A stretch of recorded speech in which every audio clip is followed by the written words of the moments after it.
Monsieur le Président de la République, Emmanuel Macron.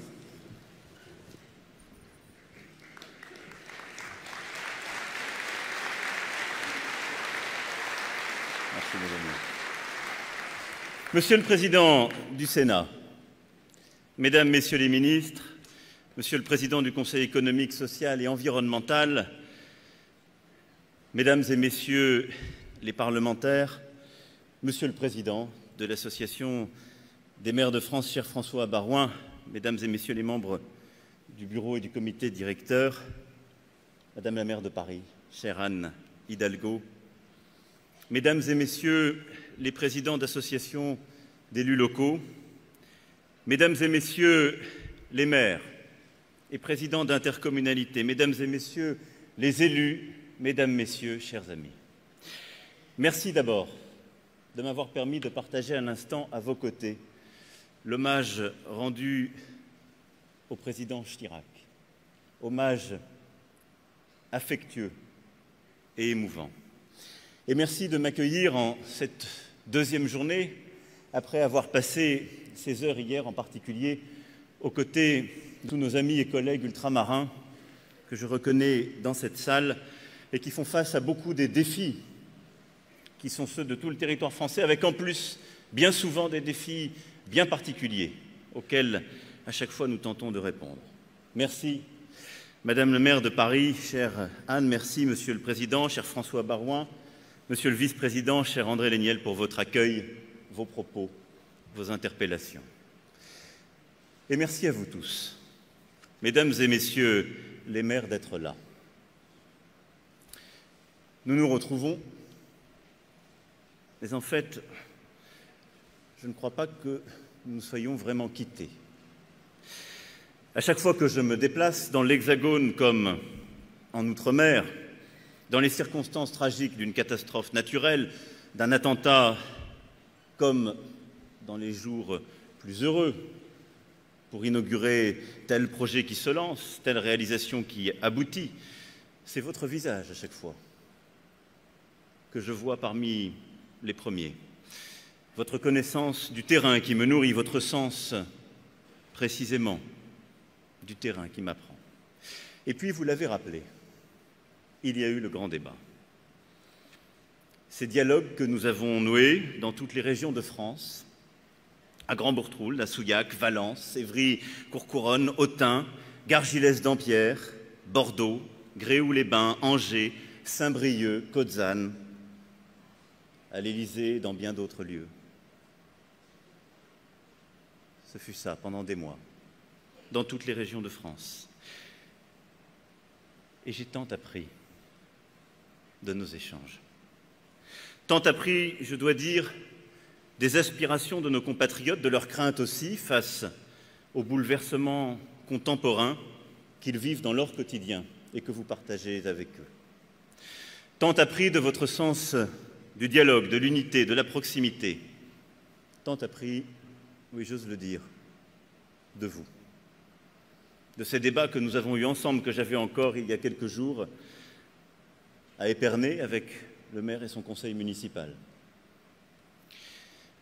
Et, je dois bien le dire, si mon parcours avant de devenir président de la République diffère quelque peu de celui de Jacques Chirac, à qui nous venons de rendre hommage, et qui avait forgé sa vision de la France dans ses fonctions locales en Corrèze et à Paris, ou du président Mitterrand, qu'il avait forgé, et il le rappelait là aussi, durant ces décennies à Château-Chinon, ces heures passées à vos côtés ont agi et agissent pour moi comme un concentré d'expérience. Je ne suis certes pas maire d'une commune de France, mais je me sens chaque jour un peu plus à votre contact, maire de la commune France, c'est-à-dire à la fois gardien de l'essentiel, l'unité de la nation, et du quotidien concret des vies, de la dimension humaine qui, à la fin, doit guider toute action publique. Alors, cher François Baroin, cher André Léniel, vous avez évoqué quelques sujets lourds. Finances locales, répartition des compétences, décentralisation, tous ont une importance capitale. Sur ce dernier, je reviendrai dans quelques instants. Sur les autres, je pourrais utiliser justement le même propos que François Mitterrand avait eu dans son discours de 1994. Si j'avais voulu répondre à ces sujets point à point, j'aurais fait ministre ou Premier ministre. C'est d'ailleurs pour ça que je vous les envoie durant tous ces jours.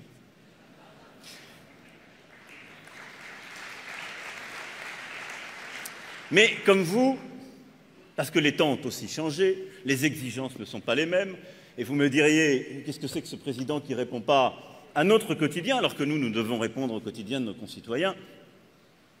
Je vais quand même rentrer un peu dans le concret. Bon, sur la taxe d'habitation, j'ai déjà plaidé à plusieurs reprises. D'abord, permettez-moi de dire, la taxe d'habitation, comme les dotations, j'ai fait ce que je vous avais dit. Je suis venu à votre invitation durant la campagne présidentielle, je vous ai tenu ce discours. Exactement. Et j'ai demandé au gouvernement de le mettre en œuvre. Je crois que vous êtes attachés à la même forme de transparence. Il est bon que ce soit ainsi. Après, sur la taxe d'habitation, si durant votre campagne, beaucoup de vos électeurs vous reprochent la baisse, faites-le-moi savoir. Et qu'ils viennent se plaindre.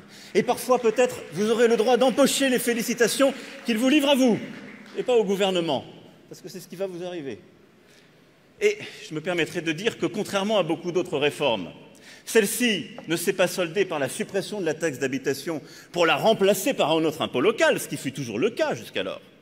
Non, mais bien par la suppression d'un impôt compensé par l'État, qui descend en effet du département au bloc communal un impôt, mais qu'il compense par une part de transfert d'un impôt national. Et ça n'avait jamais existé, parce que ça veut dire que le payeur final de cette mesure, c'est bien l'État et ses économies. C'est une réalité.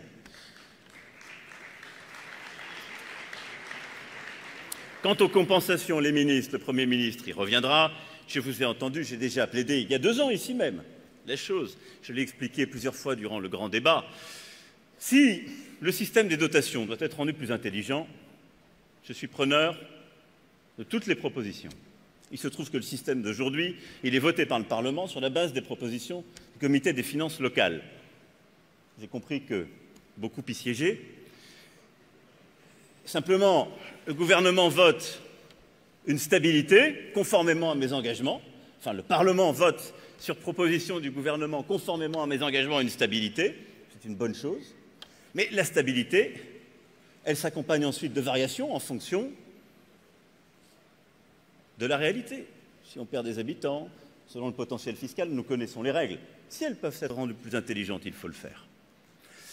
Maintenant, vous avez raison, le système est imparfait.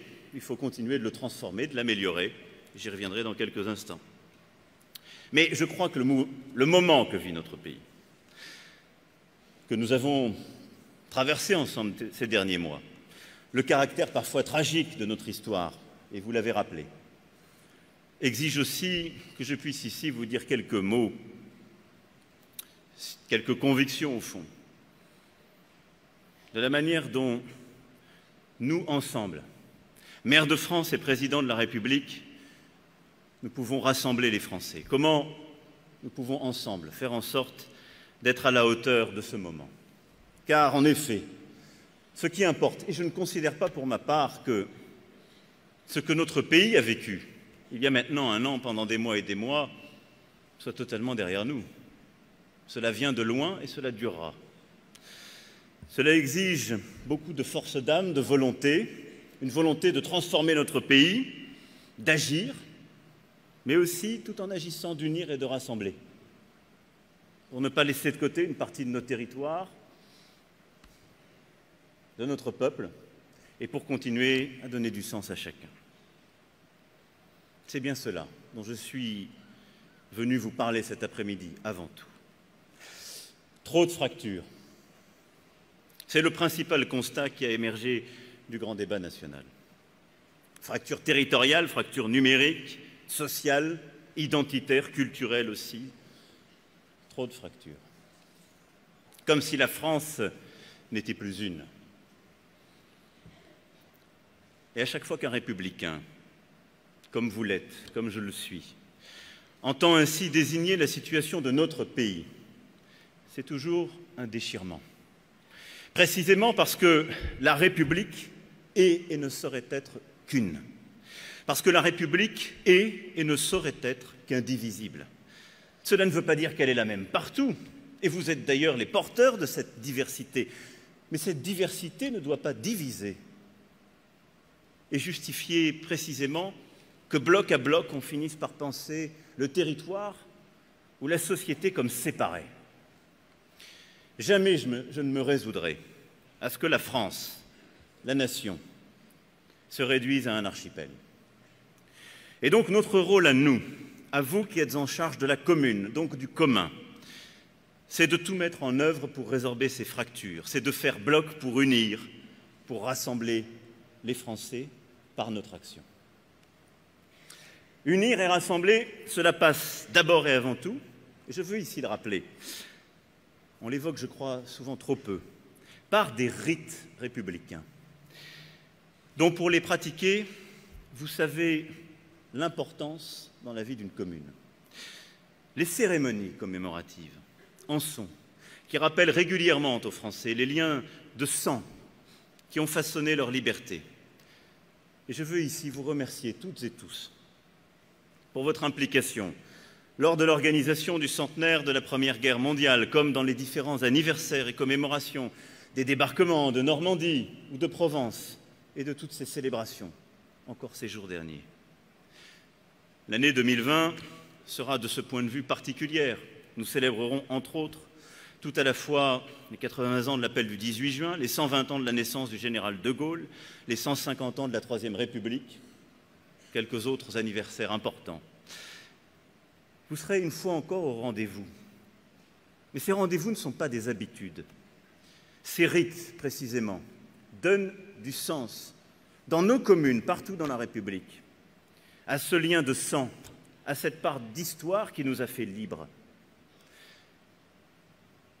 Et j'en sais toute l'importance dans les temps que traverse notre République. Ils sont autant d'occasions de rassembler les générations, de ne pas oublier, de comprendre, de continuer d'associer toutes et tous, d'éduquer, en impliquant plus profondément, comme nous sommes en train de le faire, l'école, et d'agir. Unir et rassembler, c'est aussi par notre action collective, notre ambition. Cela signifie, en quelque sorte, recoudre cette France trop souvent déchirée. Déchirée entre la ville, les banlieues, les différents quartiers, les campagnes, avec, je le sais, un exercice du mandat de maire parfois particulièrement difficile dans nombre de ces endroits. Alors, ce que nous avons collectivement à faire, c'est un nouvel aménagement de notre territoire. Je dis collectivement parce que c'est à la fois le gouvernement, mais avec lui, les régions, les départements, les intercommunalités et les communes qui ont ce travail à faire, car toutes les compétences rassemblées sont à mobiliser. Il n'y a pas de fatalité à ces divisions. Je m'y étais engagé, le gouvernement a pris des mesures fortes à vos côtés qui marquent là aussi un retour de l'État. Le plan Action Cœur de Ville pour redynamiser les centres des cités moyennes, l'agenda rural porté par la concertation sur vos propositions, avec plus de 170 actions proposées par la ministre pour nos villages, l'installation de France Service dans chaque canton. J'inaugurerai le premier France Service vendredi à Amiens. Le plan de mobilisation nationale pour nos quartiers, le plan très haut débit, le développement d'infrastructures de proximité pour que ne demeure aucune zone blanche en matière de transport. Et de ce point de vue, merci, Président, ce que vous avez dit sur les concertations en la matière. La loi d'orientation pour les mobilités devrait être ainsi votée ce soir à l'Assemblée nationale.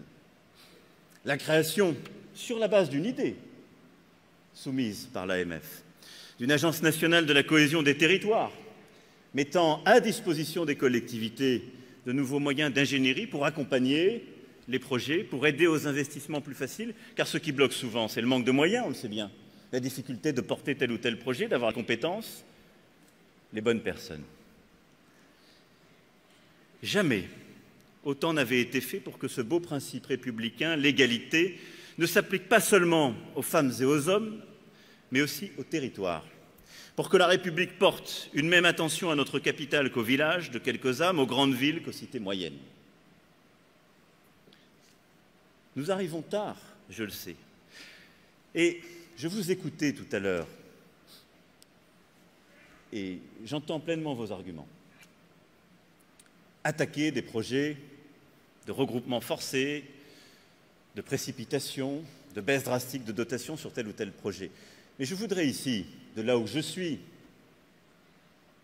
défendre le Premier ministre et son gouvernement. Parce que je n'ai pas le sentiment que tout ce que vous avez décrit depuis tout à l'heure soit des mesures qui aient été portées par ce gouvernement ou votées par cette majorité.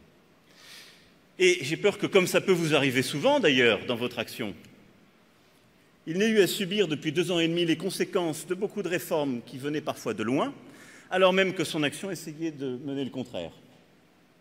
Je ne vous demande pas la patience, vos concitoyens ne vous la donnent pas. Mais je nous demande collectivement le discernement, qui est de ne pas reprocher aux uns les causes qui viennent d'ailleurs, et de savoir reconnaître de manière un peu juste ce qui est fait.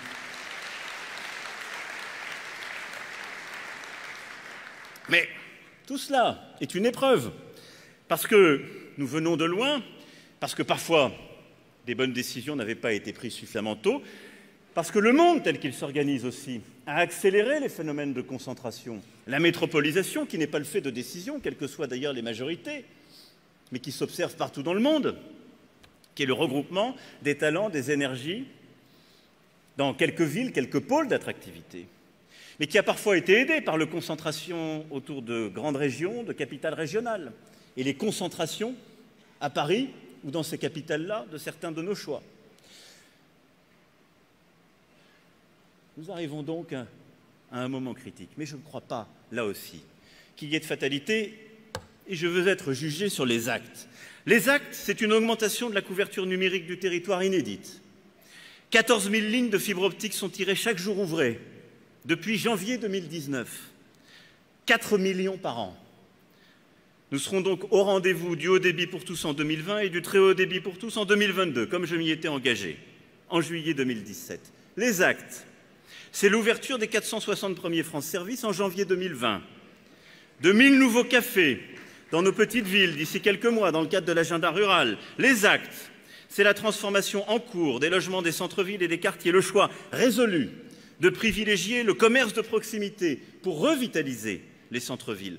Les actes, ce sont les 42 quartiers de reconquête républicaine qui bénéficient de renforts policiers spécifiques. Les actes, c'est ce travail quotidien résolu pour faire en sorte que chaque terre de France soit une chance pour celles et ceux qui y vivent, par plus de stages proposés, par les emplois francs développés, par une nouvelle ambition donnée à l'Agence nationale pour la rénovation urbaine avec des délais raccourcis et les nouveaux engagements en termes d'investissement que j'avais pris. Les actes, c'est cela. C'est en train de se déployer, cela va continuer d'arriver, et c'est une transformation indispensable. Mais ça veut dire que collectivement, ce que nous avons à faire, c'est réinventer notre territoire. Et il n'y a en la matière pas de fatalité, comme je le disais. Les métropoles sont là. Ce à quoi nous avons à travailler, beaucoup des maires, qu'ils soient à la tête de ces métropoles ou dans leur périphérie, le savent. C'est une nouvelle coopération entre ces territoires, par ces décisions prises, mais aussi par les décisions qui sont prises au sein des structures intercommunales comme entre elles, pour permettre une mobilité plus adaptée, pour apporter les réponses en termes de pouvoir d'achat à celles et ceux qui travaillent dans ces métropoles, mais souvent ne peuvent pas y vivre. Et nous avons entendu là aussi ce message. Cette réinvention de notre territoire collectivement, c'est la capacité que nous devons donner dans nos quartiers les plus difficiles, les plus pauvres, à accéder aux meilleures formations, ce que nous sommes en train de faire, à l'égalité de la formation supérieure, à l'emploi sans stigmatisation, ce qui est aussi les réinventer et permettre d'en tirer toute l'énergie, parce qu'ils ont une ressource, c'est la vitalité démographique. C'est de réinventer par le télétravail les mobilités que vous portez et les projets innovants, j'y reviendrai, des coopérations dans le rural. C'est la redynamisation de nos centres-villes qui ont été désertés totalement par les commerces, parfois les habitants, parce que des choix ont été opérés dans les années 80 et 90 qui ont conduit au fond à séparer notre espace selon les usages. Les gens n'en veulent plus. C'est aussi au titre de cela que j'ai été conduit à refuser certains projets que je ne considérais plus comme du jour. Le temps est à la redéfinition de l'espace et d'un commun. Nos concitoyens veulent vivre près de l'endroit où ils travaillent, pouvoir plus facilement travailler là où ils vivent, pouvoir plus facilement accéder à un commerce de proximité, de nouvelles formes de contact, de la culture. Ils ne veulent plus cet espace séparé selon les temps, où l'on dort à un endroit, où on va travailler à un autre, où l'accès à la culture est ailleurs. Et c'est d'ailleurs cohérent avec le projet écologique que collectivement nous poursuivons. Il nous faut donc retisser cela. Cela va prendre du temps. Ça dépend de votre engagement, de la clarté de nos choix et des instruments qui sont mis à votre disposition. Mais je crois très profondément que par toutes ces initiatives prises, et j'aurais pu citer encore beaucoup d'autres, celles des territoires d'industrie, car là aussi, nous sommes en train de reconquérir notre industrie. Pour la première fois depuis 12 ans, nous recréons dans notre pays de l'emploi industriel. Nous réouvrons des usines dans des endroits qu'il avait délaissés. Parce qu'il n'y a pas de fatalité.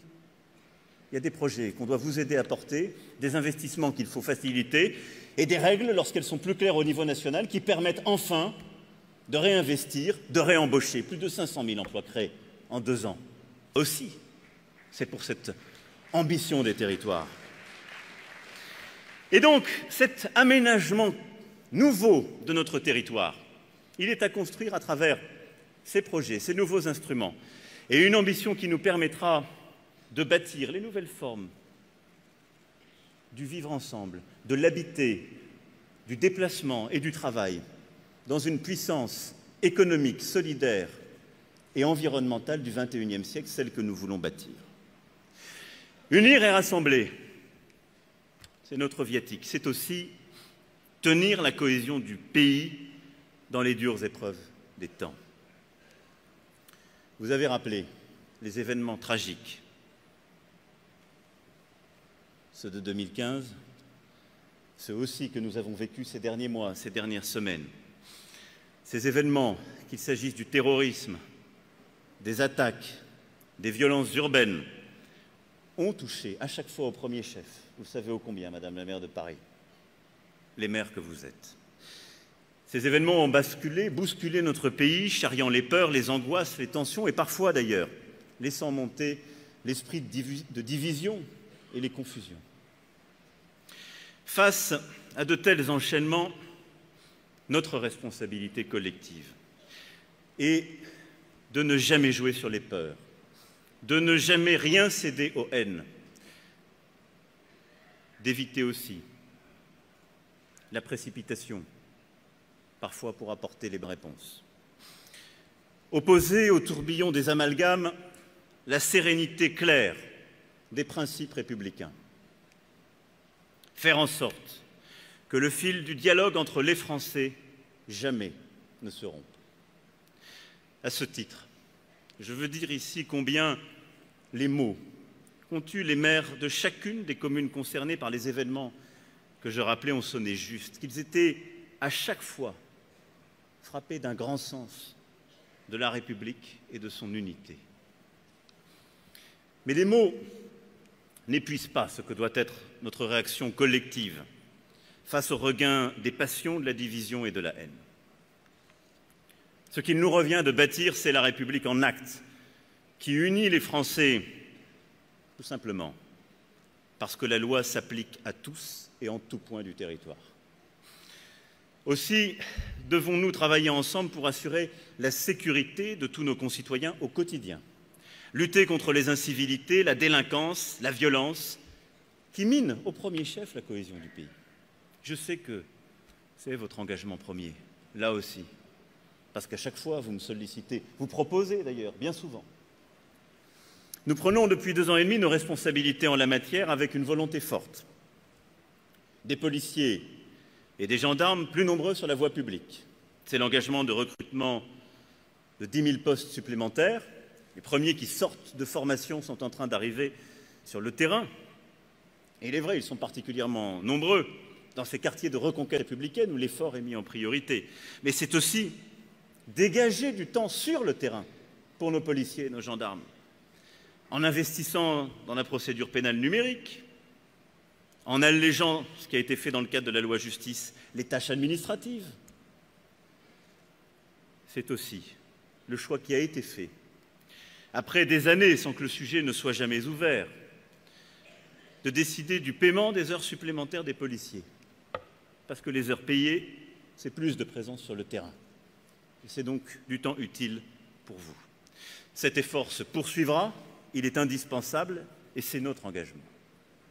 Mais, et vous le savez aussi, la sécurité du quotidien dépend de vous, de la qualité des coopérations entre la police nationale et municipale, entre les préfets et les élus que vous êtes, et de poursuivre ce travail amplement engagé. Nous avons, à ce titre d'ailleurs, obtenu des avancées réelles grâce à l'initiative des parlementaires.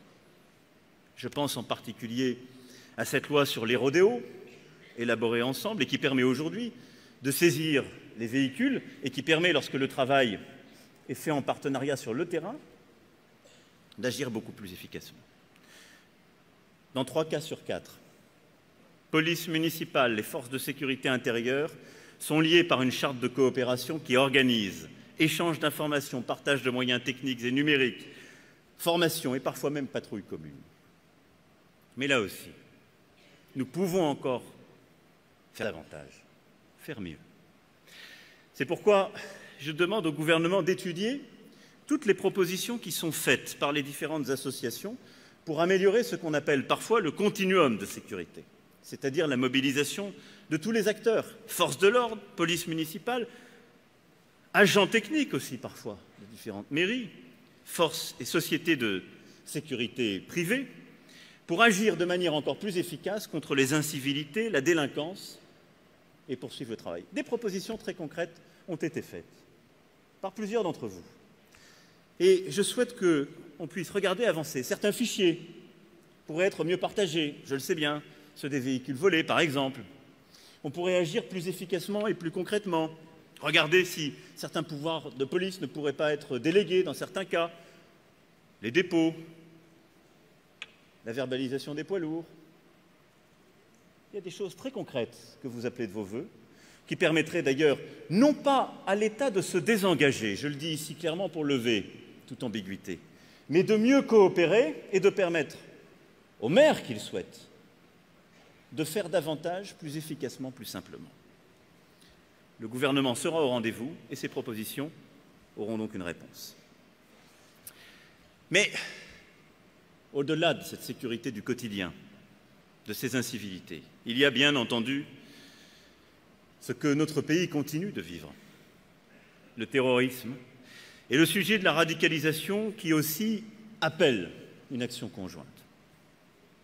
J'ai évoqué il y a quelques semaines la nécessité de bâtir une société de vigilance, c'est-à-dire la mobilisation de tous pour lutter contre ces reculs insidieux de la République qui trop souvent se transforment en drame. Vigilants, en vérité, nous le sommes déjà ensemble. 150 chartes ont ainsi été signées dans l'ensemble des communes concernées par des individus suivis pour radicalisation. Et depuis 1 an, sous l'impulsion du ministre de l'Intérieur, comme je m'y étais engagé devant vous, les maires ont désormais droit d'en connaître. Le préfet vous informe régulièrement de l'état de la menace et peut vous transmettre des éléments nominatifs confidentiels. Là encore, comment ne pas voir que vous êtes, vous les maires, en permanence au contact et donc les mieux placés aussi, bien souvent, pour percevoir les signes faibles d'une dégradation de la situation, d'un glissement, et donc être des acteurs à part entière de cette société de vigilance, c'est-à-dire une société de l'attention collective et donc de l'action. État et communes sont les bras armés d'une République qui protège, d'une République qui avance aussi et s'impose dans chaque hall d'immeuble, dans chaque rue, dans chaque terre de France. Bien évidemment, évoquant ces sujets, je ne peux, bien entendu, rester silencieux sur la question du communautarisme, de l'islamisme politique, tant évoqué ces dernières semaines et ces derniers mois dans notre pays. Je ne veux rien cacher ici de la réalité que beaucoup d'entre vous vivent. Dans certaines communes, dans certains quartiers, progresse depuis quelques années un projet de séparation d'avec la République. C'est une réalité. Ce sont les revendications sur les horaires réservés aux femmes dans les piscines, ces espaces publics où la mixité n'est plus possible. Ce sont ces pressions exercées dans certains services publics, certaines entreprises. Ce sont aussi des services communautaires qui cherchent à se substituer à la République. Et les déscolarisations d'enfants auxquelles on assiste dans trop d'écoles. À chaque fois, les maires sont en première ligne. L'État agit et continuera d'agir. Nous n'avons pas attendu ces dernières semaines et les débats qui parfois ont pu voir le jour. Non, les lois ont été prises et les actions ont été conduites en la matière, avec efficacité, tout particulièrement par le ministre de l'Intérieur et le ministre de l'Éducation nationale, grâce là aussi à des initiatives parlementaires salutaires sur ce sujet. 12 lieux de culte ont ainsi été fermés, 4 écoles hors contrat, 9 établissements associatifs, près de 130 débits de boissons, toujours avec la coopération des maires. Cette action continuera d'être menée. Et nous devons, là aussi, faire plus. Ne jamais vous laisser isoler dans ce qui est un des grands combats républicains contemporains. Tout le gouvernement est mobilisé et continuera d'agir. Le ministre de l'Intérieur donnera des instructions nouvelles au préfet dans les prochains jours en la matière. Et le gouvernement portera des actions concrètes nouvelles dans les prochaines semaines sur ce sujet. Mais là aussi, je veux nous appeler collectivement à ne pas tout confondre. Dans les débats qui souvent se nouent sur ces sujets compliqués, on confond tout. On confond bien souvent la laïcité, la civilité et l'ordre public. La laïcité, elle a un cadre, la loi de 1905.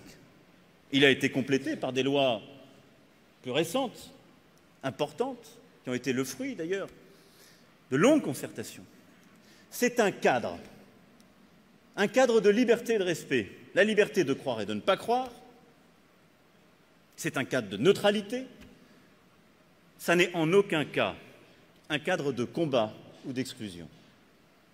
Ça n'est pas la notion qui doit nous conduire à mettre dos à dos, front à front, une part de la société française contre une autre. Ce serait une profonde erreur historique et une faute lourde politique. La laïcité, elle a ce cadre. Faisons-le appliquer. Respectons-le partout. C'est à cela que j'appelle le gouvernement.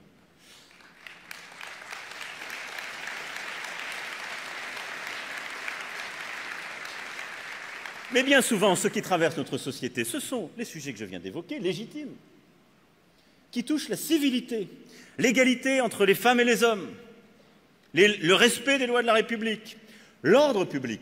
Et c'est là qu'il nous faut collectivement nous réarmer, peut-être prendre des lois nouvelles, des décisions plus fortes. Mais ne confondons pas tout. Faisons-le avec la force de la République qui unit, jamais avec l'esprit de division. Il est inefficace et produit le pire. Et donc le gouvernement sera au rendez-vous de cette ambition en suivant ces principes.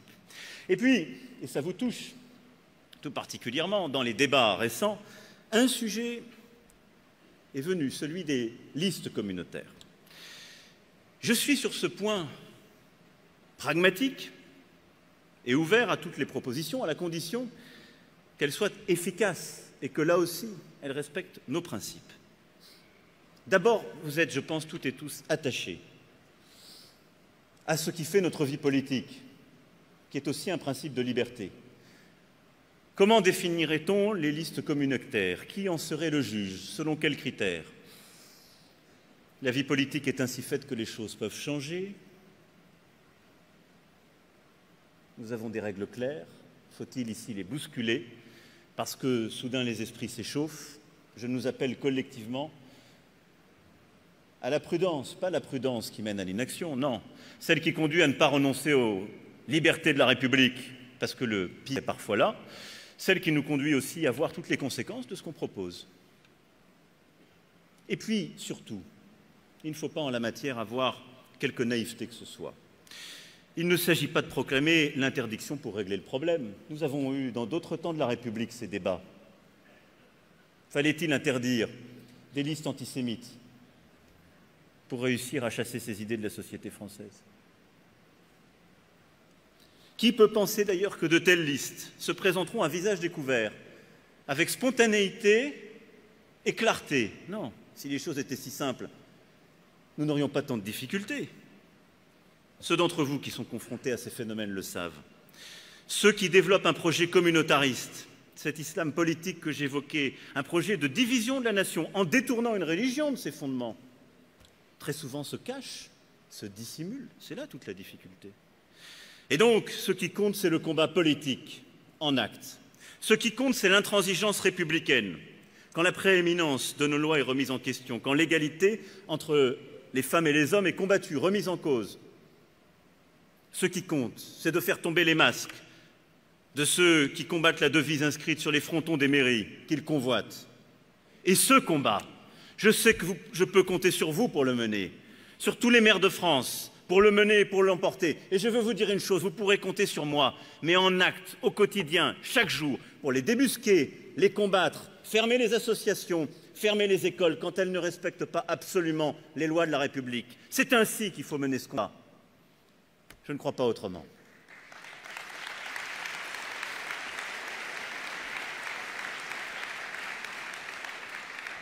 Et donc là aussi, sur ce sujet, le gouvernement poursuivra avec l'ensemble des forces politiques de notre pays le travail pour rassembler les meilleures idées, avancer et agir. Mesdames et messieurs, préparant ma venue parmi vous, je relisais aussi l'histoire des congrès des maires de France et, ce faisant, l'histoire des maires de France. Et je me faisais cette réflexion toute simple, en quelque sorte, quand on reprend à la cavalcade cette odyssée commune depuis la Révolution française. À chaque fois qu'il a fallu bâtir la République, ses grands projets, construire son avenir, cela s'est fait dans et à travers, par les maires. La liberté,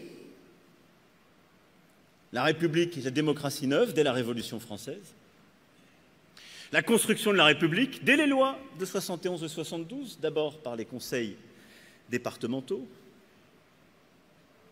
puis par la loi de 1884, par le rôle qu'on donne aux maires, et la construction de notre école de la République, de nos écoles dans chaque commune, bien souvent aussi des infrastructures, c'est faite par ce truchement. Et la solidité que notre République a su bâtir entre la défaite de 70 et 1914, c'est ce moment inouï où la République sut construire une espèce de pacte d'ambition et de contrôle réciproque avec les élus locaux et ceux de la République.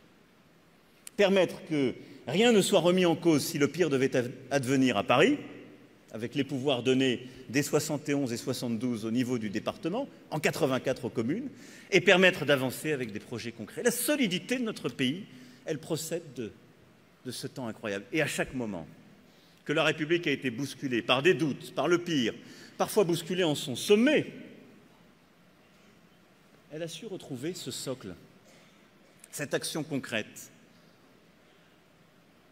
cette stabilité des valeurs et des principes auprès de ses maires.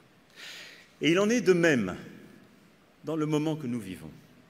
Nous sommes dans un moment particulier de notre pays, mais il suffit de regarder autour de nous pour nous apercevoir que nous sommes dans un moment historique pour toutes les démocraties occidentales, et au fond pour le monde entier, un moment de doute, de crise. Regardez autour de nous. Qui a un gouvernement stable, de majorité claire? Qui a une vie démocratique innocente, placide? Je cherche les paradis, les exemples, je n'en trouve pas. C'est bien parce que nous avons collectivement de nouveaux défis à relever. C'est que nous vivons la fin aussi d'une époque de transformation profonde, peut-être que nous n'avons pas toujours su prendre à temps, mais aussi des défis contemporains qui agitent les peurs. Le défi technologique, le défi climatique, le défi démographique et la brutalité de ce monde contemporain. Pour réussir ces transformations, comme à chaque fois que la République a été confrontée à ces grandes bourrasques, j'ai besoin de vous et c'est ensemble que nous bâtirons cette action utile. C'est aussi pour cela, fort de ce temps passé ensemble, de ces mois de débat de commune en commune, mais aussi de cette conviction chevillée au corps et inspirée par notre histoire, que cet acte 2, comme je l'ai appelé, du mandat qui m'a été confié par les Français, j'ai voulu le bâtir autour de quelques sujets où votre rôle est déterminant. Je ne les couvrirai pas tous, mais je veux ici simplement en mentionner 2. Le premier, vous l'avez évoqué un instant, c'est celui de la transition écologique, de l'environnement. Elle se joue bien sûr sur le plan international. La France est au rendez-vous dans les négociations entre États sur les baisses des émissions de gaz à effet de serre, la préservation de la biodiversité, la constitution d'un droit environnemental contraignant. Et vous savez l'engagement de la France sur tous ces sujets. Elle se joue en Europe. Et vous savez combien la France porte une ambition climatique et environnementale dans notre Union européenne. Elle se joue aussi au niveau national. Et là également, le gouvernement prend ses responsabilités. Je connais peu de pays qui ont assumé la fermeture de toutes leurs centrales à charbon, la fin de l'exploitation des hydrocarbures, un plan pour la biodiversité. Ça a été fait. Et c'est en train de s'appliquer. Et ce n'est qu'un début de l'action qui est en train d'être conduite. Et la Convention citoyenne, cher Président, qui est en train de travailler au CESE en ce moment même, proposera au gouvernement, à moi-même, de nouvelles actions concrètes qui scanderont notre travail collectif dans les prochains mois. Mais en vérité, là aussi, c'est bien dans les territoires et par les communes que la transition se fait concrètement. La protection des espaces, la lutte contre la pollution, eaux usées comme déchets, et donc le combat pour la biodiversité, c'est vous. Les plans pour décarboner les transports, pour rénover les logements et donc emporter la bataille de la baisse des émissions de gaz à effet de serre et du climat, c'est vous. Bien sûr, l'État doit fixer un cadre, une direction, donner des instruments. Mais ensuite, c'est aux communes qu'il importe de faire, très souvent. Et c'est d'ailleurs là que les initiatives les plus innovantes, bien souvent, ont été prises. Les maires ont un rôle clé, ils ont aussi une connaissance du terrain, de ses contraintes et parfois des tensions que ces sujets peuvent faire naître. Un maire sur 5 est agriculteur ou ancien agriculteur, ce qui donne une expérience. Et je dois le dire aussi, bien souvent, quelques bons sens. Cette transition, elle est complexe. Et là aussi, je vois qu'il y a des intéressés dans la salle. C'est statistiquement, normalement, vérifié. Cette trame des territoires, elle implique du bon sens, et là aussi, de savoir gérer les choses sans, je dirais, conflit inutile. Ce rôle en matière d'écologie, je commencerai par là, ne doit pas conduire, ne doit pas vous conduire à prendre des décisions qui ne relèvent pas du pouvoir de police du maire. La toxicité d'un produit chimique, ça n'est pas la compétence du maire. Et je vais vous dire, c'est une bonne chose pour vous. Quand je vois des maires qui prennent des arrêtés pour interdire des pesticides dans leur commune, quel sens ça a? Est-ce que la toxicité de ce pesticide, elle ne serait pas la même à Plougastel ou à Morlaix? Aucun sens. Aucun sens. Il y a peut-être plus de fraises d'un côté que de l'autre. C'est vrai. Et donc, c'est pour vous protéger aussi que ce pouvoir n'est pas donné, sinon ce sera la guérilla terrible et surtout l'incompréhension généralisée. Et donc, en la matière, j'en appelle à la modération. Mais, au-delà de cela, vous avez un rôle essentiel et je voulais aussi apporter quelques clarifications. Si nous voulons aller plus loin, nous devons bâtir, avec vous sur les territoires, des filières d'économie circulaire, luttant activement contre le gaspillage. En la matière, vous avez d'ailleurs bien souvent pris vous-même des décisions. C'est pour cela que, sur ce sujet, et sur un sujet particulièrement sensible comme celui de la consigne des bouteilles plastiques, Rien ne sera fait sans l'accord des maires. C'est bien dans ce sens. C'est bien dans ce sens que j'ai demandé au gouvernement de poursuivre le dialogue au Parlement, conforter ceux qui ont pris de l'avance et investi, aider, faire, parce que nous devons avoir une réponse forte et ambitieuse en la matière. Nos concitoyens l'attendent. Mais on ne doit pas pénaliser ceux qui se sont organisés parfois il y a plusieurs années et ont pris des investissements utiles et ceux qui ont trouvé la bonne organisation. Ça doit donc passer par une indispensable concertation. Oui, je crois à une écologie de la liberté, de l'innovation, je crois dans l'écologie des territoires et la capacité qu'on donne à ces derniers de trouver les bonnes solutions. Je crois dans ceux d'entre vous qui innovent pour préserver les espaces naturels et agricoles, planter des forêts urbaines, encourager la conversion des exploitations agricoles vers le bio et la haute valeur environnementale, qui développent des plans alimentaires territoriaux pour approvisionner les écoles et les marchés en circuit court, dans ceux d'entre vous qui développent massivement des transports en commun propres, le bus à hydrogène, les nouvelles solutions pour remplacer la voiture, les véhicules en autopartage, les navettes, y compris dans le rural, et les pôles d'échange, qui pensent la ville du vélo, de la marche à pied, dans ceux qui inventent les réseaux intelligents qui permettront d'intégrer les énergies renouvelables par essence intermittente dans les systèmes électriques des villes, qui investissent pour la rénovation thermique des bâtiments municipaux, des logements. Tout ce que je viens de dire est en train de se faire. Et la loi d'orientation pour les mobilités, largement concertée, donne aux régions un rôle très important et aux communes un rôle à leur côté. Et c'est donc un cadre, des instruments, une clarté de financement. Mais là aussi, nous sommes en train de construire cette écologie concrète. Vous êtes en train de le faire. Ce qu'on doit apporter, c'est le cadre clair, les responsabilités, ce que permet la loi d'orientation, et les financements pour l'accompagner. Les contrats de transition énergétique permettent, dans certaines situations difficiles de le faire. La clarté qui sera donnée sur les dotations qui accompagnent la loi en sera une autre.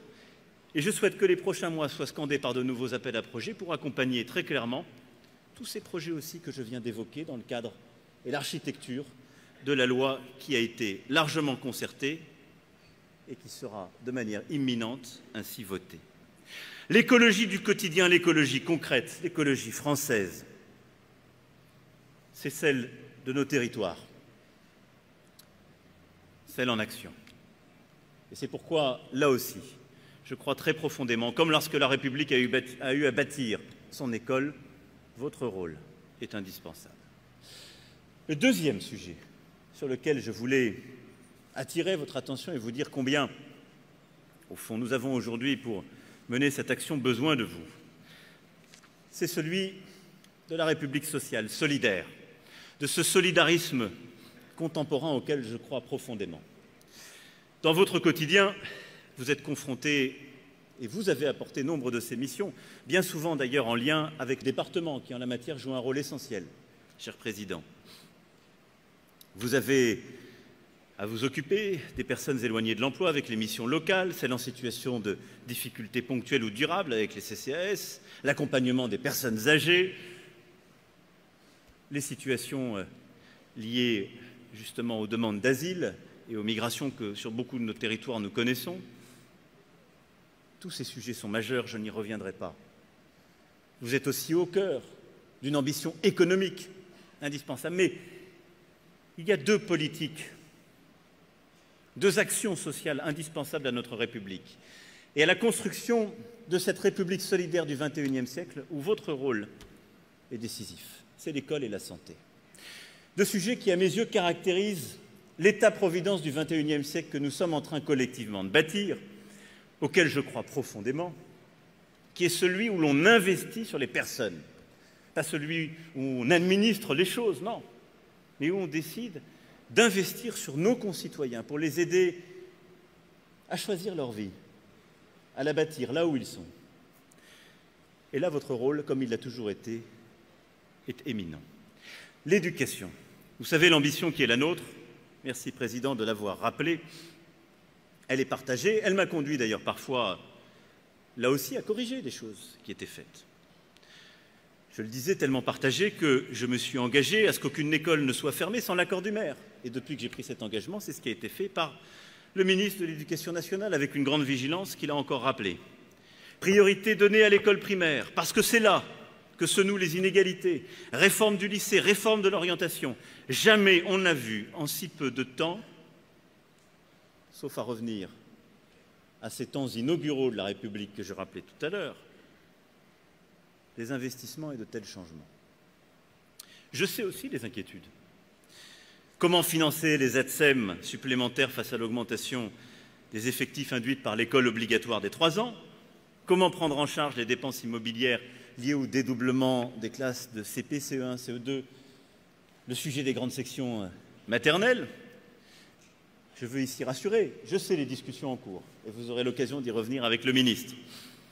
L'État a accompagné à hauteur d'un peu plus d'une dizaine de millions d'euros. Et c'est vrai, pas la totalité de ce qui a été investi, et je remercie toutes les communes qui ont beaucoup fait sur le sujet, et nous continuerons d'accompagner.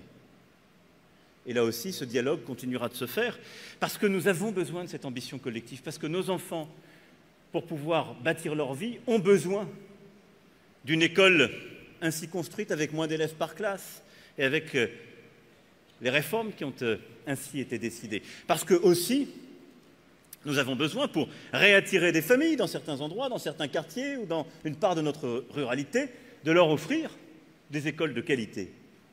C'est ça l'objet de ces réformes.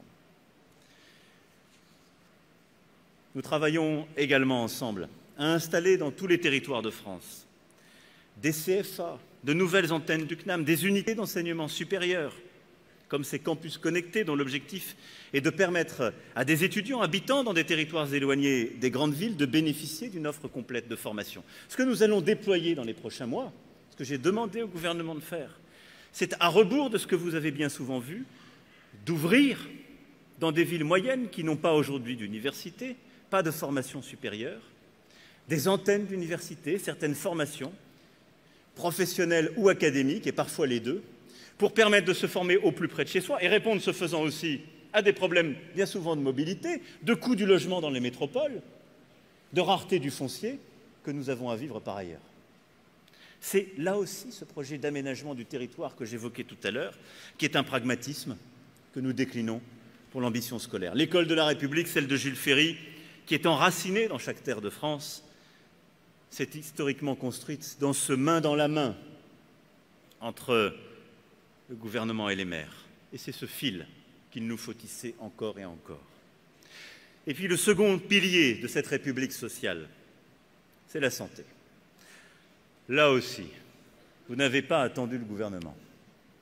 Sur ce sujet, je dois bien le dire, j'avais envoyé au moment du grand débat des questions, mais celle qui est le plus remontée, et de très loin, spontanément, à chaque fois, c'est la santé.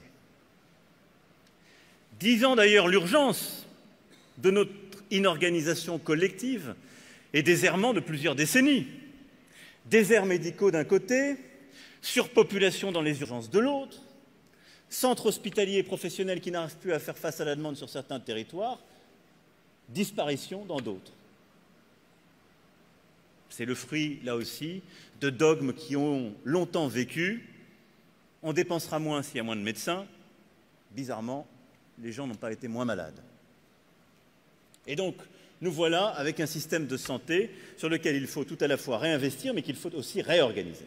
Je veux saluer ici l'engagement que depuis plusieurs années vous avez pris avec beaucoup de conviction pour développer des réseaux, porter des projets, ouvrir des structures.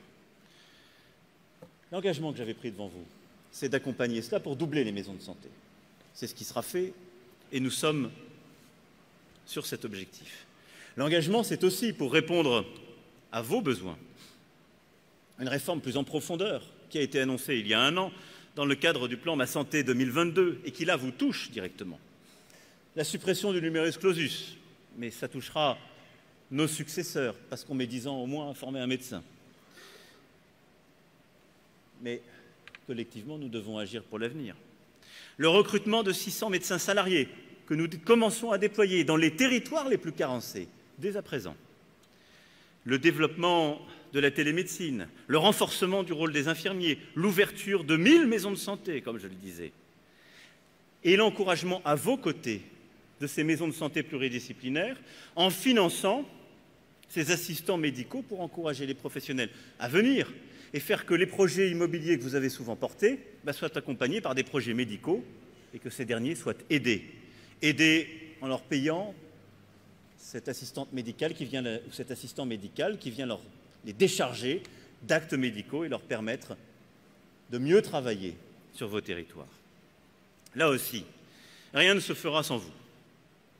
Il y a des formidables succès. J'étais, il y a quelques jours, je le disais, dans la Marne, 2 maisons de santé en 2009, 14 aujourd'hui, 3 de plus qui sont en projet. J'ai vu des projets formidables en Gironde, où municipalités, ARS, centres hospitaliers agissent ensemble pour créer un centre hospitalo-communal à Pontarlier, dans le Doubs. Cher Président, non loin de chez vous, des acteurs locaux qui savent s'organiser pour mettre en place un cabinet éphémère, le temps justement que de nouveaux médecins s'installent plus rapidement. En Saône-et-Loire, par la volonté d'un conseil départemental, tout un réseau de santé de proximité se mettre en place et des médecins revenir exercer dans les villes désertées. C'est ça ce que nous accompagnons concrètement et que nous allons déployer plus fortement encore. Et donc, le gouvernement, là aussi, sera au rendez-vous pour mettre les moyens et pour en rajouter. Je ne veux pas ici déflorer les annonces que le Premier ministre, la ministre des Solidarités et de la Santé feront demain en la matière. Mais il est clair que l'urgence impose d'investir plus fortement encore et de construire une plus grande attractivité de nos hôpitaux, qu'ils soient d'ailleurs centres universitaires ou parfois plus en proximité, pour réussir à mener ce combat. Je voulais ici vous dire l'engagement du gouvernement, mais le rôle aussi essentiel que vous jouez. Mesdames et messieurs, chers amis, j'ai conscience, une fois que j'ai dit tout cela, de la difficulté des temps, et vous l'avez rappelé. Et je veux conclure mon propos en vous disant aussi un mot de vous. J'ai à mon tour, en cet instant, une pensée pour Jean-Mathieu Michel, le maire de Signes, qui a consacré sa vie à sa commune.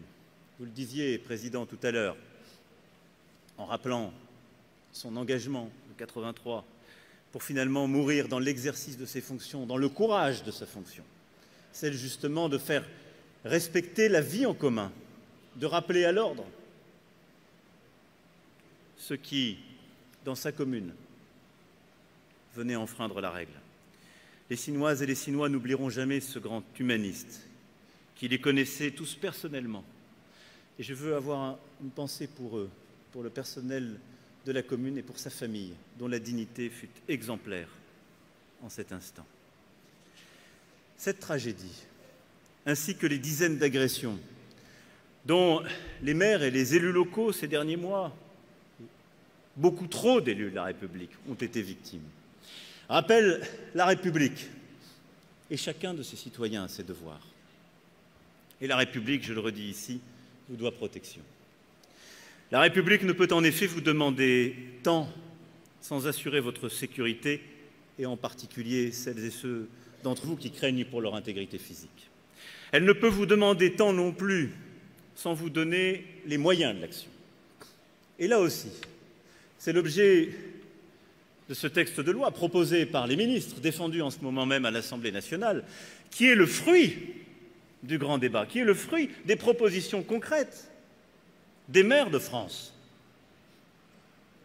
de leur pragmatisme, des indignations que j'ai récoltées, des interpellations que j'ai reçues.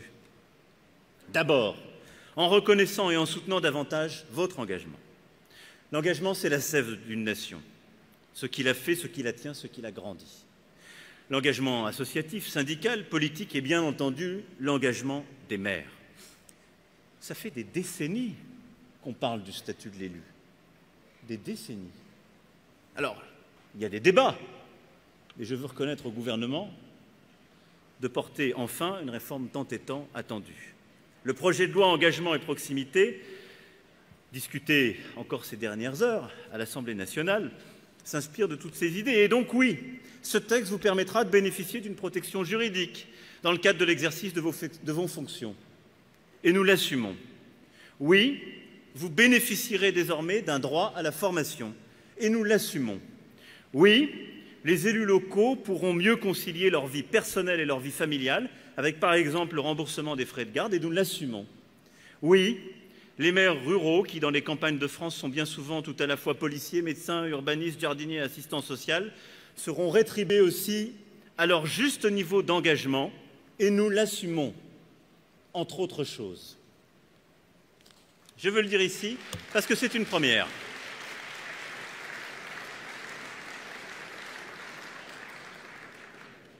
Mais votre moteur, je le sais. Je le sais parce que je suis fait comme vous, je l'ai montré. C'est de faire, de transformer, d'agir. C'est pourquoi le projet de loi renforce aussi vos marges d'action. Je ne reviens pas sur les marges d'action financières, on a commencé à l'aborder, vous y reviendrez avec le gouvernement. Non, je veux évoquer les moyens d'action juridique que vous revendiquez légitimement. Il y a d'abord tout ce qui bride. Les normes qui vous enserrent, l'intercommunalité qui parfois vous freine, vous avez un mot d'ordre, la souplesse. J'ai le même. Et pour moi aussi, rassurez-vous, ça va trop lentement.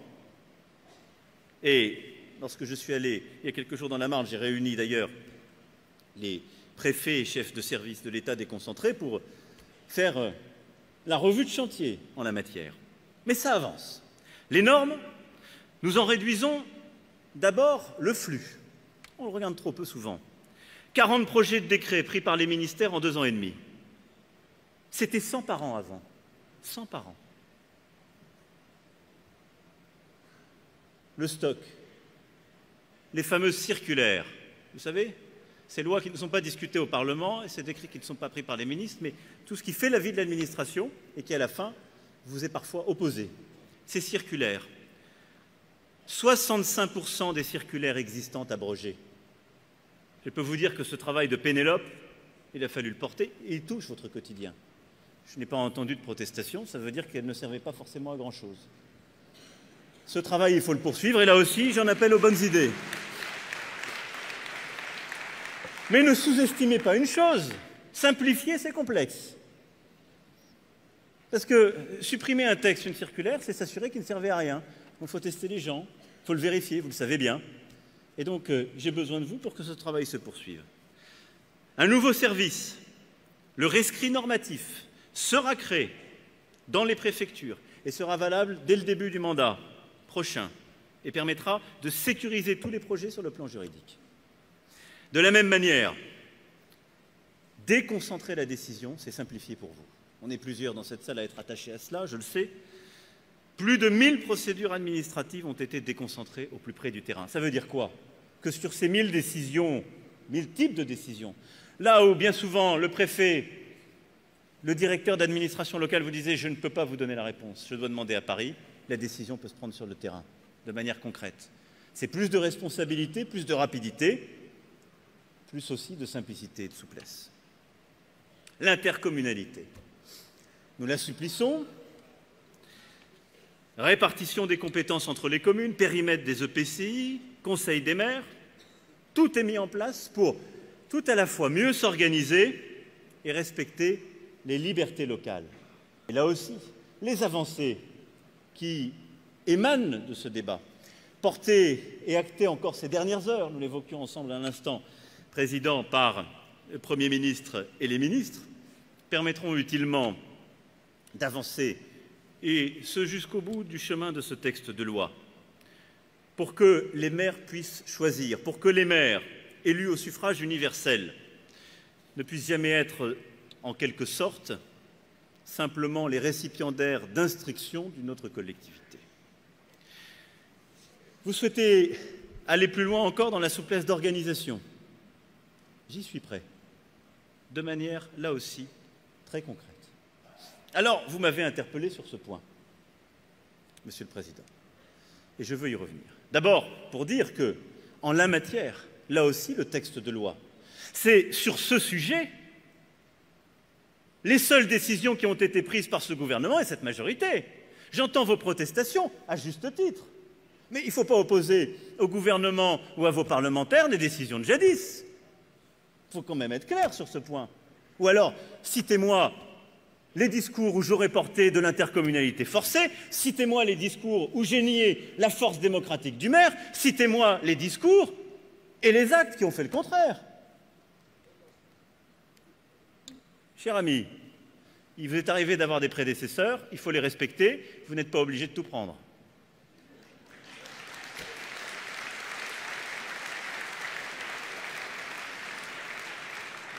J'en prends déjà assez. Je considère qu'en ce moment, collectivement, nous prenons notre part, y compris des conséquences, parfois, dont les causes ne nous appartiennent pas totalement. Donc, continuons d'avancer, collectivement. Et je veux insister pour vous dire que le gouvernement est là, le Parlement est là, et les réponses seront apportées comme vous l'avez voulu. Alors maintenant, comment aller plus loin? Continuer à déconcentrer. J'y crois très profondément. Le Premier ministre a annoncé des décisions fortes, plus de 6 000 fonctionnaires qui seront ramenés sur les territoires. Il faut poursuivre ce mouvement. Et il faut le poursuivre en particulier de l'échelon régional à l'échelon local. C'est indispensable. Les grandes régions ont permis parfois de regrouper des services, mais elles ont permis sur certains sujets, ou elles ont plutôt conduit sur certains sujets, à recréer de la concentration régionale et à éloigner la décision du terrain. Ce n'est pas une bonne chose. Et donc, je souhaite que collectivement, le gouvernement, le Parlement puissent avancer sur ce sujet de manière très concrète. On l'a évoqué avec plusieurs d'entre vous, en matière de logement, sur beaucoup d'autres sujets, des décisions qui étaient parfois prises au niveau du département sont au niveau de la région. Ça n'est pas bon. Et je dirais plus. Le numérique dont on parle tant, auquel nous tenons, qui nous permet de recréer de l'industrie, de développer des emplois sur notre territoire, doit nous permettre aussi d'être inventifs en matière d'organisation de l'État.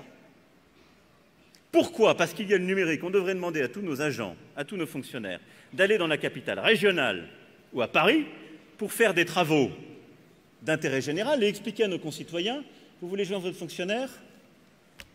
Internet ou le téléphone? Au contraire, on peut laisser ou remettre des fonctionnaires et des agents sur le terrain et grâce au numérique leur permettre de faire des tâches communes pour le compte de la région ou même plus largement. Je crois que c'est beaucoup plus porteur d'avenir, qui plus est, bien souvent dans des territoires où le déplacement est moins compliqué, le logement moins cher, les conditions de vie plus agréables. Et donc, il nous faut là aussi reconstruire ces équilibres nouveaux, réinventer les choses, changer des habitudes qui avaient été acquises. C'est ce qui a commencé à être fait et qui continuera de l'être, avec force. Et en la matière, le projet France Service est d'ailleurs un levier. Et croyez en mon exigence sur le sujet, ce ne sera pas un paravent. Ce sera bien une ambition nouvelle de la présence, des compétences sur les territoires et de l'innovation aussi, pour tous nos services, comme d'ailleurs pour les grands partenaires de l'État, je pense à la Poste, qui peut permettre, non pas dans France Service, mais en allant au plus près de nos concitoyens, comme elle commence à le faire en matière de santé, pour apporter du service jusqu'à nos concitoyens, pour lui inventer une nouvelle mission d'intérêt général, dont dans nos campagnes les plus isolées ont besoin, dont aussi certains quartiers de la République, certains ont besoin. Différenciation, c'est le deuxième levier, après la déconcentration. Nous avons commencé de le faire, beaucoup ont joué le jeu. Ces fameux contrats permettent de mieux répondre. Il y a les contrats dits de cœur, que les plus grosses collectivités ont souvent signés et qui produisent leurs effets. Il y a aussi les contrats de différenciation, d'action. De la Creuse, cher Président, jusqu'aux Ardennes, en passant par la Bretagne, à tous les niveaux, des contrats ont été signés par le gouvernement qui ont permis de bâtir des actions concrètes, de projets sur le terrain, de différencier. C'est une manière aussi d'avancer efficace, beaucoup plus forte. Et je souhaite que nous puissions franchir un pas supplémentaire. Je sais que nous sommes beaucoup dans cette salle à le vouloir, par la réforme constitutionnelle qui permettra d'instaurer un droit à la différenciation. Et là, je sais compter sur chacun pour que nous puissions aller au bout de cette idée. Et puis la troisième, après la déconcentration, la différenciation, c'est la décentralisation. Vous l'avez évoqué, et je souhaite que, sur ce sujet, nous puissions avancer. Mais je vais vous dire quelques convictions en la matière. Il y a eu plusieurs vagues de décentralisation. Et essayons collectivement d'en faire le débat, d'en faire le bilan. Elles ont, dans beaucoup de cas, réussi à mener une action plus concrète, en effet plus proche des territoires. Mais bilan que j'en tire pour l'État, trop souvent l'État a essayé de garder une partie de la compétence et n'a pas fait toutes les économies. Et parfois, d'ailleurs, nous avons collectivement perdu de la compétence. Prenons les routes. Est-ce qu'on est aussi bon sur ce sujet qu'il y a 40 ans? Je ne suis pas sûr. Pas sûr. Les ponts, on en parle en ce moment, est-ce qu'on est aussi bon? Pas sûr. Donc il faut que la décentralisation s'accompagne de choix clairs du côté de l'État. Il doit lâcher toutes les compétences quand il les décentralise. Mais il ne faut pas que ça conduise à de la perte collective de connaissances et qu'on, d'un seul coup, on se réveille et qu'on se dit là, on n'est plus aussi bon qu'avant.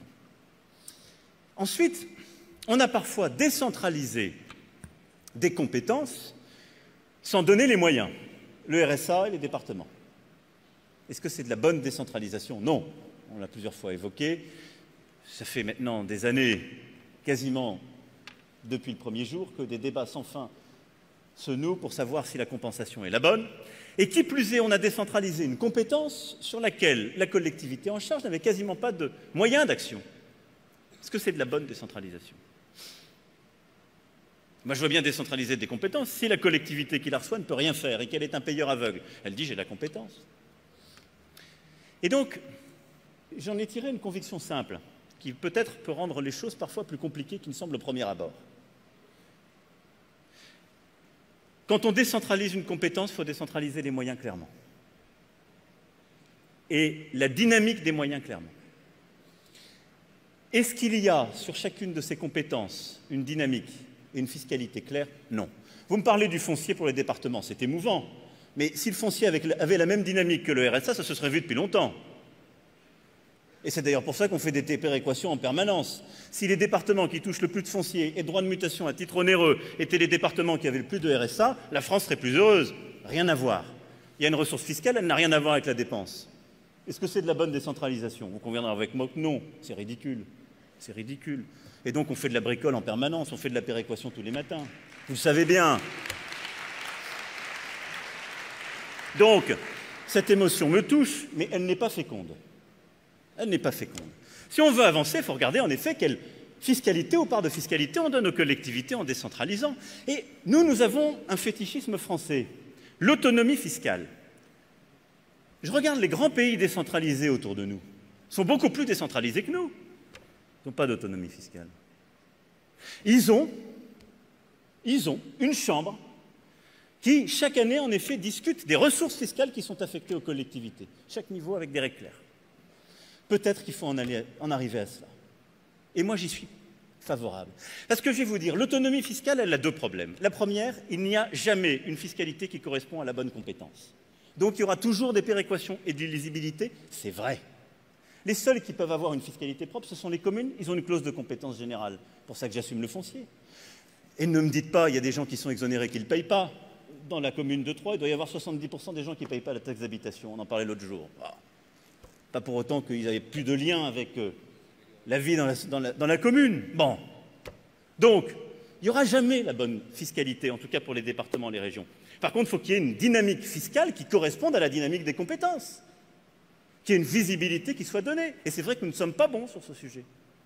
Et donc, est-ce qu'on peut peut-être évoluer dans notre capacité collective à la fois à moderniser nos impôts, à clarifier les responsabilités fiscales et de compétences? Je l'espère. Parce que vous savez, sinon, on vit dans une société où, selon les niveaux, on augmente les impôts d'un côté, on les baisse de l'autre. C'est illisible pour nos concitoyens. Qu'est-ce qui s'est fait ces dernières années? Je parle du mandat précédent. Vous l'avez dit, des dotations ont été baissées massivement. Mais c'est de la fiscalité locale qui a souvent été augmentée massivement, souvent au niveau intercommunal, avec souvent d'ailleurs des gens qui ne savaient plus qui faisait quoi. Est-ce que c'est démocratiquement souhaitable? Je vous livre ma conviction. Non. Donc, oui à la décentralisation. Mais oui à la décentralisation où les compétences sont accompagnées d'une décentralisation claire des financements qui vont avec la bonne dynamique et la visibilité.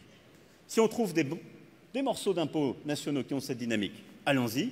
Si on pense que c'est en regardant nos voisins qu'il faut le faire, j'y suis favorable. Et dans ces cas-là, c'est un changement constitutionnel vers lequel il faut peut-être aller. Je le dis devant le président du Sénat. J'y suis ouvert, plus que ça, à titre personnel, favorable.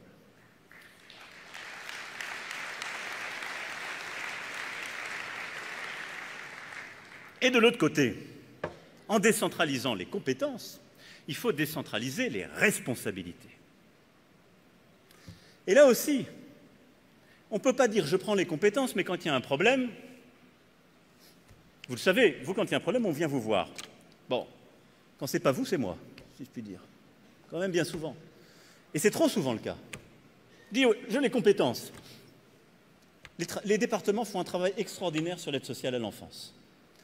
Quand il y a un gros coup de grisou, j'ai vu, on dit c'est l'État, comme si on avait oublié qu'on avait décentralisé la compétence. Je veux bien.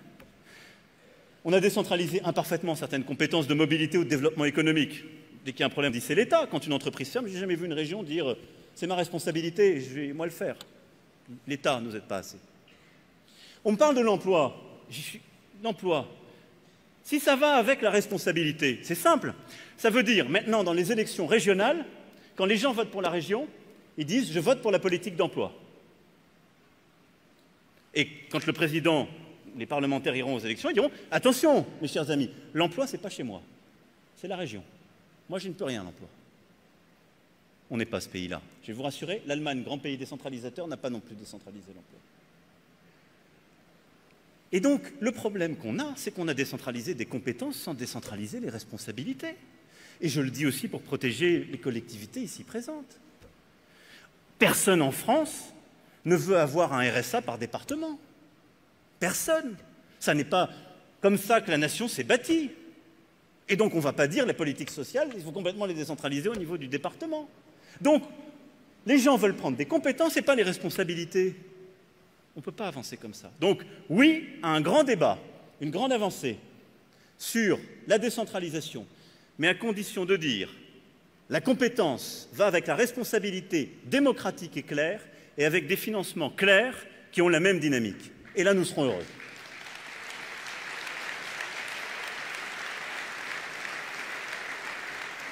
Et une fois que j'ai dit ça, j'y suis ouvert sur tous les sujets. On parlait de logement, j'y suis très ouvert. Vous parlez de culture, il y en a déjà beaucoup. On peut faire là aussi plus de sport.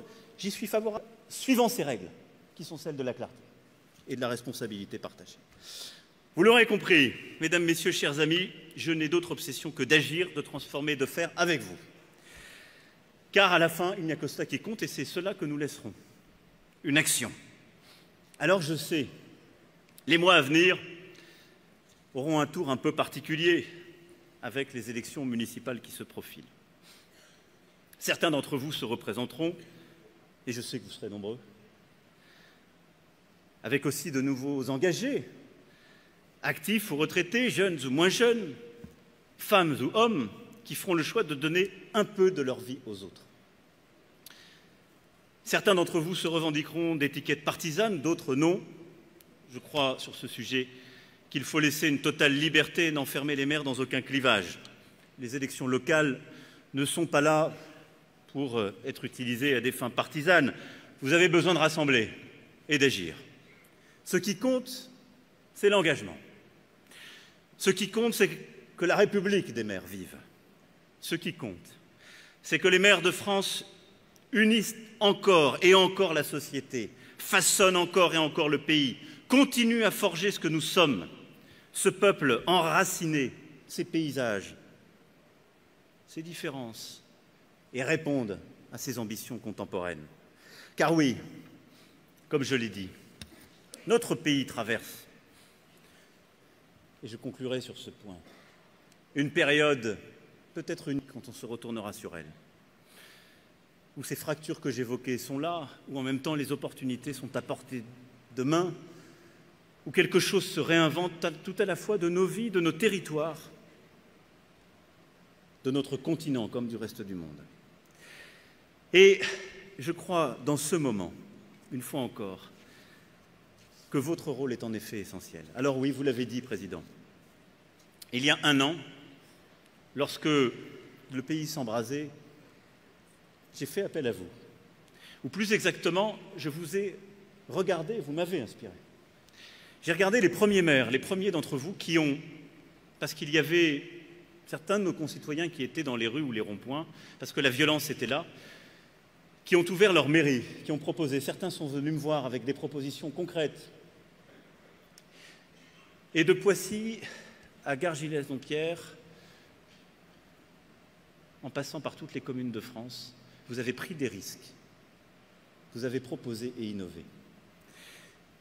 J'ai en ce moment une pensée, un remerciement particulier pour Vanick Berberian, qui, avec ses maires, est venu me présenter ses premiers cahiers qu'il avait ouverts en mairie. Il a aujourd'hui des combats plus intimes, mais il a eu beaucoup de courage. Beaucoup de courage. Mais j'ai une pensée pour vous tous et toutes, qui vous êtes engagés en vous confrontant de salles polyvalentes en mairie, de préaux d'école, en salle de classe, parfois à la colère, pour lui redonner un cadre.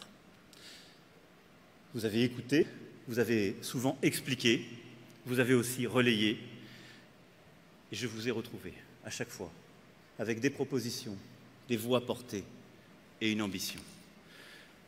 Alors, en concluant mon propos, je voulais vous remercier d'avoir fait vivre cette République si vivante, si diverse, mais debout, forte, d'avoir donné un cadre aux colères et aux indignations, et d'avoir montré une fois encore que notre République est forte.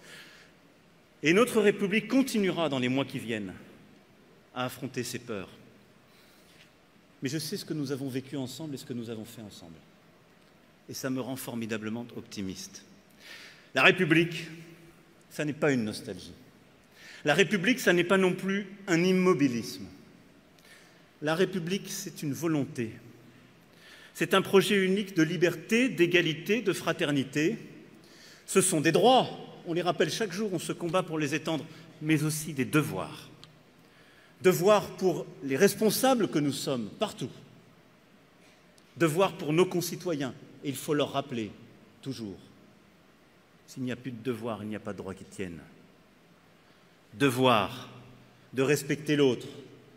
Devoir de respecter la quiétude et l'ordre public, parce que c'est la garantie de la liberté, de conscience, d'expression comme de manifestation. Devoir de civilité, car la démocratie interdit la haine, précisément parce qu'elle est libre. Devoir d'aimer. Cette collectivité qui nous unit, qui précisément est celle qui prodigue des droits et sans laquelle rien ne tient. Et de la commune à la nation, tel est notre rôle. Rappeler les droits et les devoirs à chacun. Ne jamais façayer et ne jamais oublier cet en même temps républicain auquel je crois profondément. Oui, la République, c'est cette soif d'agir, ce sont ces 1000 fils tendus. Cette amitié profonde que nous devons rappeler à nos concitoyens. C'est cela, ce que durant tous ces mois vous avez montré. C'est cela, je vous parle très franchement, que nous aurons encore à faire jusqu'aux élections prochaines et au-delà, car nous ne réglerons pas en un jour ces défis. Ils continueront d'être devant nous et nous aurons à porter. Mais c'est ce qui nous unit. Oui, quelles que soient les sensibilités, les diversités. Alors je suis formidablement optimiste en vous retrouvant ce soir et en vous sachant au travail dans les prochains jours avec le gouvernement. Je vous ai vu à l'œuvre, je vous ai vu faire et avancer. Et je sais qu'avec vous, la République, c'est une volonté de chaque jour. Nous l'avons et nous l'aurons. Alors vive les maires de France! Vive la République et vive la France!